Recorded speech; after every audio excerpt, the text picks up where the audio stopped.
मैं अभी पद्मश्री श्री विमल कुमार जैन जी के पास हूँ। विमल जी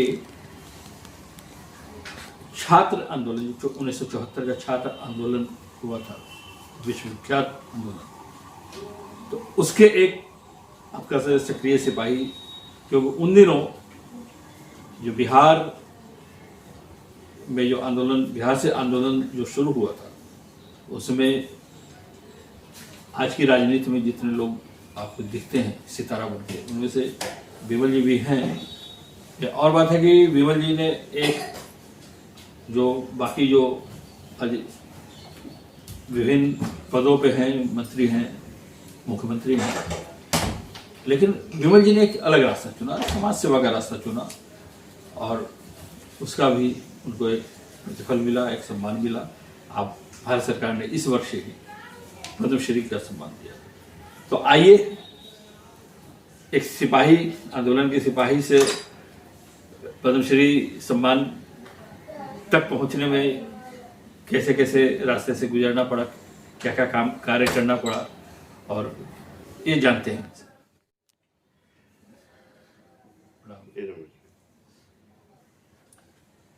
तो सबसे पहले तो ये कि 1974 का जो आंदोलन हुआ, लोकनायक जयप्रकाश नारायण जी के नेतृत्व में, तो उसमें आपके समकालीन बहुत सारे नेता आज बड़े बड़े पदों पे मंत्री हैं, मुख्यमंत्री हैं, लेकिन आपने एक अलग रास्ता चुना। तो क्यों आपको उस धारा में जाने में क्या अड़चन थी? किन कारणों से आप उस धारा में नहीं गए जहाँ आज आपके मित्र लोग यहाँ हैं? बहुत अच्छा क्वेश्चन है। जिस समय आंदोलन शुरू हुआ उस समय मैं विद्यार्थी था, पटना विश्वविद्यालय में पोस्ट ग्रेजुएशन की पढ़ाई कर रहा था। उसके पहले आंदोलन 74 में शुरू हुआ। पूरे बिहार भर के अंदर एक अलग सी जो है कह सकता हूँ कि आंदोलन का प्रसार हुआ।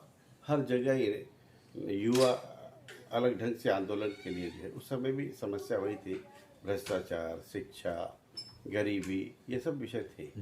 विद्यार्थियों के लिए जो है शिक्षा में कोई जगह नहीं थी। परंतु पहला तो मैं संशोधन कर दूं कि आंदोलन की शुरुआत जयप्रकाश जी ने नहीं की थी। आंदोलन की शुरुआत करने वालों में हम जैसे लोग थे, और 1972 में पटना में ही छात्र नेता सम्मेलन हुआ था, जिसमें पूरे देश भर के छात्र नेताओं को बुलाया गया था, और वहीं से नींव रखी गई। और वो नींव जो है 74 में 18 मार्च 1974 को एक आंदोलन यानी कि एक प्रदर्शन तय हुआ था। दुर्भाग्यवश कहें या सौभाग्यवश कहें, वो 18 मार्च का जो प्रदर्शन था वो हिंसक रूप ले लिया, और हिंसक रूप लेने के कारण आंदोलन अपने मूल उद्देश्य से भटकता हुआ दिखा। वैसी स्थिति में हम लोगों ने एक योजना बनाई कि जयप्रकाश नारायण सर्वमान्य नेता है और देश के लिए उनका बड़ा योगदान है, एक बड़ा व्यक्तित्व है, राष्ट्रीय व्यक्तित्व है, उनसे संपर्क किया जाए। संजोग से संपर्क किया और धीरे धीरे उन्होंने इस ओर रुझान भी दिखाया।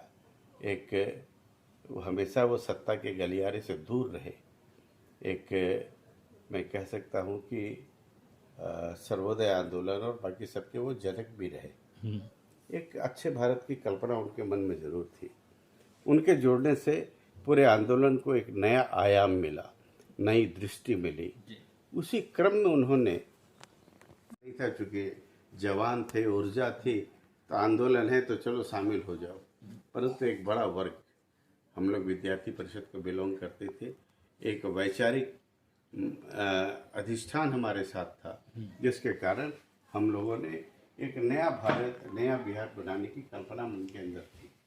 इस दिशा में हम लोगों ने काम करना शुरू किया था। दुर्भाग्यवश 1975 में इमरजेंसी लगी। जितने बड़े नेता थे, जो भी आंदोलनकारी नेता थे, अधिकांश जो है अरेस्ट होकर जेलों में बंद हो गए। मैं उस समय 1974 के 1975 के जून जुलाई तक मुंगेर में आंदोलन का काम संभाल रहा था। अच्छा। 19 जैसे ही इमरजेंसी लगी है उसी समय मेरा एडमिशन भी यहाँ हुआ और मैं पटना आ गया। पटना आने के बाद उसके पहले तो मैं कलकत्ता गया था पढ़ने के लिए, अच्छा। सीए पढ़ने के लिए। फिर वहाँ पर भीड़ बहुत थी। एक ऊंचाई पर खड़े होकर मैं देखता था कि कितने नरमुंड जा रहे हैं, कितनी तेजी से जा रहे हैं। जी। फिर मुझको लगा कि हमारा जन्म इस काम के लिए नहीं हुआ है कि एक अकाउंटेंट बन जाएंगे या सीए बनकर जो है अकाउंट्स देखेंगे, इसके अलावा जो है जिंदगी का कोई मकसद नहीं रह जाएगा। आंदोलनकारी थे। मैं वहाँ पर 6-7 दिन बुखार हो गया मुझको। अच्छा। हाँ, फिर उसके बाद हमने कहा कि मैं यहाँ नहीं पढ़ूंगा।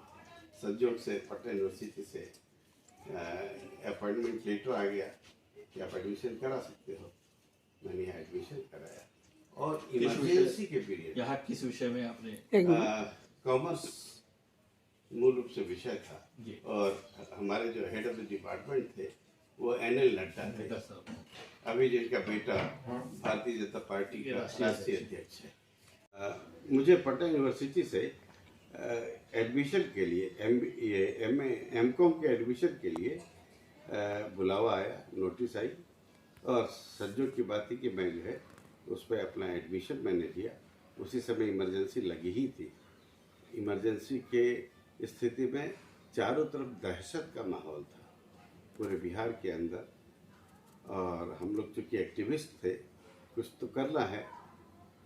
पटना में चूँकि मेरा शुरू का कार्यक्षेत्र नहीं था, इसलिए यहाँ की पुलिस मेरे बारे में नहीं जानती थी। मैंने यहाँ पर विद्यार्थी परिषद के और भी कार्यकर्ताओं के साथ आंदोलन के लिए क्या किया जाए इसको लेकर मीटिंगें, फिर बाद में एक अखबार वो निकालना शुरू किया। उस अखबार का नाम था लोकवाणी, बहुत प्रसिद्ध हुआ आंदोलन के समय में। और उसमें जो सूचनाएं अखबार नहीं छाप सकते थे वैसी जानकारियों को लेकर हम लोग उसको छापते थे। हर सप्ताह में वो छपकर पूरे बिहार भर में बंटता था। जी। अनेकों बार जो है प्रेस पर छापा पड़ा, पुलिस का पड़ा और सब चीज़ें सीज हो जाती थी। तो संजोग की बात थी कि अब प्रेस तो खड़ा नहीं किया जा सकता था, तो उस समय साइक्लोस्टाइल मशीन होती थी। साइक्लोस्टाइल मशीन खरीदने में भी इतनी इंक्वायरी होती थी। हम उस समय गेस्टेटलर की मशीन आती थी जी। वो मशीन बिना आपके पूरे नाम, पता, जानकारी किस पर्पस के लिए ले रहे हैं ये सब देना होता था, जो संभव नहीं था उस समय देना।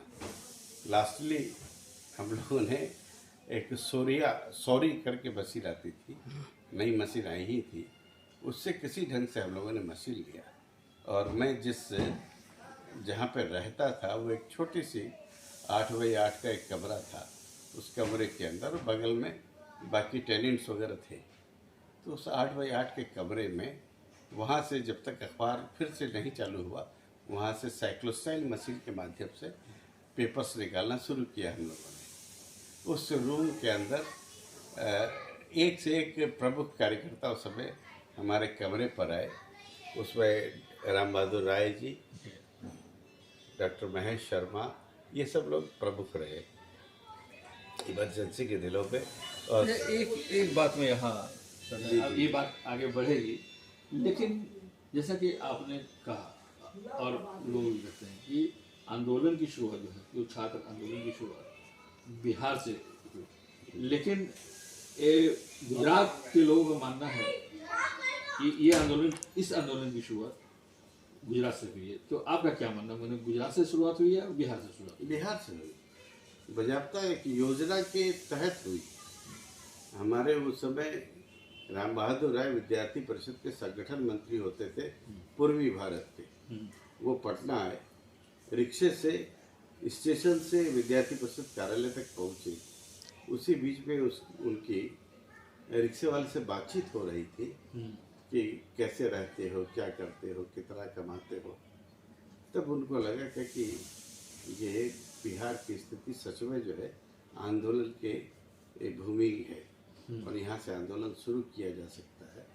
उसी समय 1972 में भारत ये पटना यूनिवर्सिटी का चुनाव हुआ उस चुनाव में लालू जी अध्यक्ष बने, सुशील मोदी जनरल सेक्रेटरी बने, रविशंकर ज्वाइंट जनरल सेक्रेटरी बने।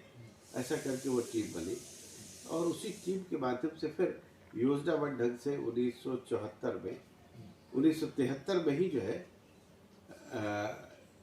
एक रूपरेखा बन गई और पूरे देश भर के छात्रों को हम लोगों ने सेनेट हॉल में एक बड़ा कार्यक्रम हुआ। वहीं हुआ क्या कि अब आंदोलन की नींव रखी जाए, इसमें न कोई पार्टी होगी न कोई धर्म होगा, ये सब मिलजुल कर हम लोग इसको करेंगे। और वहाँ से उस रूपरेखा के तहत ही जो है 14 मार्च का वो दिन, 18 मार्च का वो दिन आज भी याद आता है। तो आंदोलन शुरू हुआ और आंदोलन, छात्र आंदोलन जो शुरू हुआ वो पूरे बिहार में ही उसका परिवर्तन नहीं हुआ, पूरे देश में परिवर्तन, सत्ता परिवर्तन हुआ। हाँ, ठीक।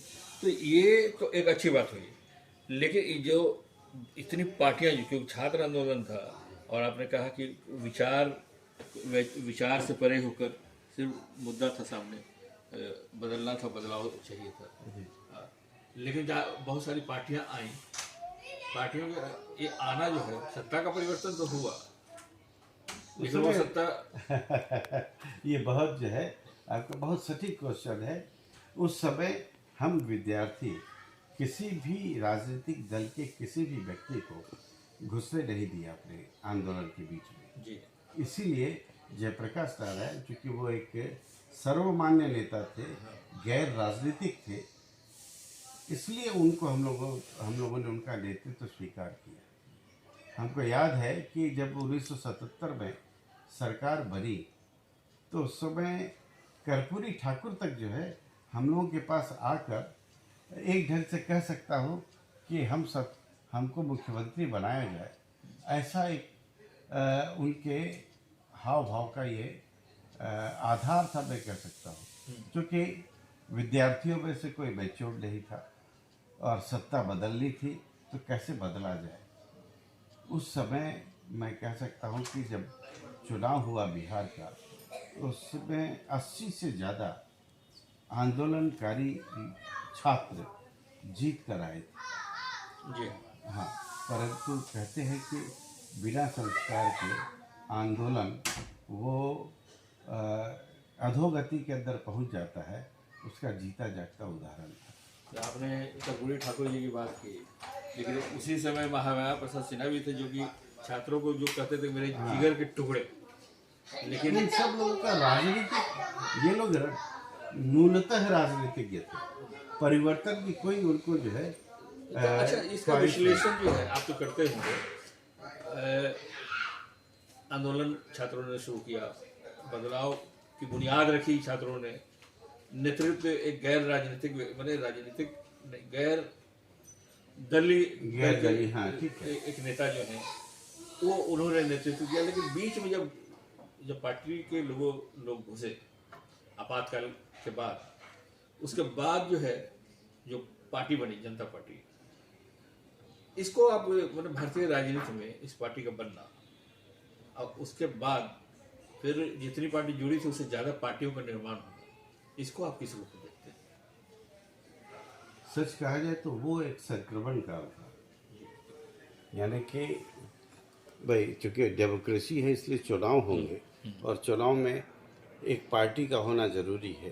तो उस समय जनता पार्टी का गठन हुआ और उस गठन को भी जो है याद होगा आपको कि ओथ दिलाने का काम जयप्रकाश नारायण जी ने किया, ताकि वो सत्ता के मध्य में भटके नहीं और समाज की जो मूल समस्याएं हैं उस और वो ज़्यादा मुखातिब और उसको कर पाए, ये प्रयास उन्होंने किया था।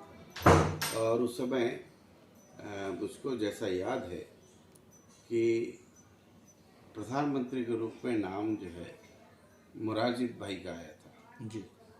मोरारजी भाई ठेठ कांग्रेसी थे, परंतु वसूलों के पक्के थे। उस समय राजनीति माध्यम से चरण सिंह का नाम या फिर जो है जगजीवन राम जी का नाम, ये सब आया था, परंतु जयप्रकाश जी ने मोरारजी भाई का नाम ही जो है उसके ऊपर ज़्यादा जोर दिया और संजोग की बात थी कि वो बने, देशमुख बने थे। जी। जो उस समय के आंदोलन में कहीं न कहीं एक कर्णधार के रूप में वो जी। थे। और भी बहुत सारे चंद्रशेखर अध्यक्ष हुए। हैं? चंद्रशेखर अध्यक्ष हुए, परंतु कहीं न कहीं ये जो है, ये सब लोग चाहे चंद्रशेखर हो या बाकी लोग हो, इन लोगों को देश के विकास का मॉडल इनके पास किसी के पास नहीं था। और इन लोगों का एक ही बात माथे में थी कि सत्ता परिवर्तन से समाज परिवर्तन हो जाएगा, जो एक गलत ख्याल थे, एक कह सकता हूँ कि हास्यास्पद ख्याल थे। सत्ता का परिवर्तन तो हो सकता है, परंतु समाज का यदि परिवर्तन होगा तो रचनात्मक दृष्टि जब तक नहीं होगी तब तक नहीं होगा। जनता पार्टी बनी, तो जनता पार्टी में बहुत सारी पार्टियां आई। उसमें जिस परंपरा से आप आते हैं, जिस इसे वो अब अखिल भारतीय विद्यार्थी परिषद से, तो जनसंघ भी इसका हिस्सा था। तो भारतीय जनसंघ जो है, कम से कम एक राजनीति, भारतीय राजनीति में एक धारा को का प्रतिनिधित्व करता था। वो यहाँ आने के बाद उसकी पहचान खत्म हो गई। और ये जो गठबंधन जो हुआ जनता पार्टी के रूप में, बहुत ज़्यादा लंबा चला भी नहीं, क्योंकि फिर 1980 में कांग्रेस की सरकार आ गई, तो जनसंघ खत्म हो गया। इसको आप किस रूप में देखते हैं? अधिकृत कुछ नहीं कह सकता, परंतु ये जरूर कह सकता हूँ कि जनसंघ के विचारों को और बड़ा फलक मिला और बड़ा जो है कैनवस मिला अपनी बातों को और दूर तक प्रसारित करने का। जनसंघ के एक प्रमुख नेता डॉक्टर बलराज मधोक, लेकिन वो हमेशा जो है इस बात की करते कि जनसंघ वो बीजेपी तक को जो है कहते हैं कि ये भारत जनसंघ से कोई लेना देना नहीं इसका। अब अंत तक वो जनसंघ का झंडा वो उठा के वो चले। वो एकला चलो वाली स्थिति थी, सामूहिक रूप से चलना और अपने विचारों को सर्वमान्य स्थिति तक लाने का काम भारतीय जनता पार्टी, जनसंघ से जो यात्रा भारतीय जनता पार्टी की है, उस पूरे यात्रा में पूरा हुआ है। अच्छा, जो जिस विचार को लेकर जनसंघ बना, कालांतर में भारतीय जनता पार्टी, मैंने जनता पार्टी, फिर भारतीय जनता पार्टी, तो भारतीय जनता पार्टी और जनसंघ में आपको क्या फर्क, कोई फर्क? आपने कहा फलक बड़ा मिला, लेकिन वैचारिक कोई फर्क आपको नजर आया? नहीं, वैचारिक फर्क जो जनसंघ के लोग थे वही जो है भारतीय जनता पार्टी के समय भी रहे, फर्क नहीं आया। हमारी बातों को जो है सर्वग्राह्य स्थिति ज़्यादा बनी, क्योंकि पहले तो डायलॉग नहीं होते थे आपस में, ये डायलॉग होते होते एक सर्वमान्य स्थिति और विचारों को ज़्यादा ताकत मिली। उसी का नतीजा है कि आज देश की एक बड़ी पार्टी के रूप में लोगों के बीच उनकी पैठ है। लेकिन उसी समय से थोड़ा पार्टी थोड़ी लचीली हो गई, ऐसा नहीं कि थोड़ा लचीला माल गांधीयन सोशलिज्म कहीं न कहीं पत्रकारों को ये गलतफहमी है कि कभी गांधीयन सोशलिज्म और कभी जो है आरएसएस का कट्टरवाद जैसा लोग कहते हैं, ऐसा कुछ नहीं है।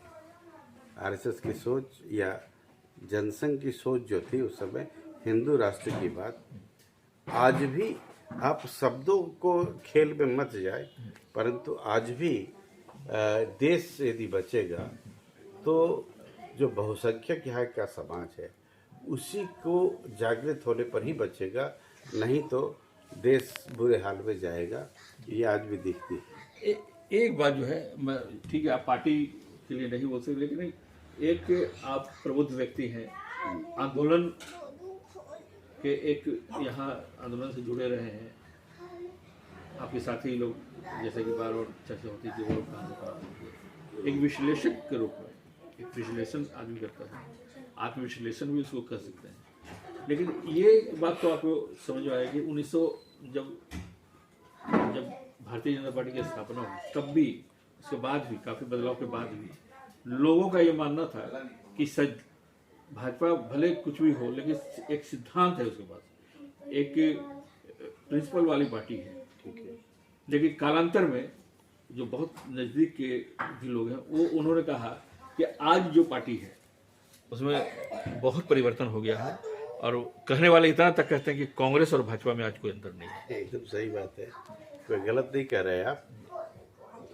जहाँ तक जन जन तक कांग्रेस की पहुँच थी, वो पहुँच आज भाजपा की हो गई है।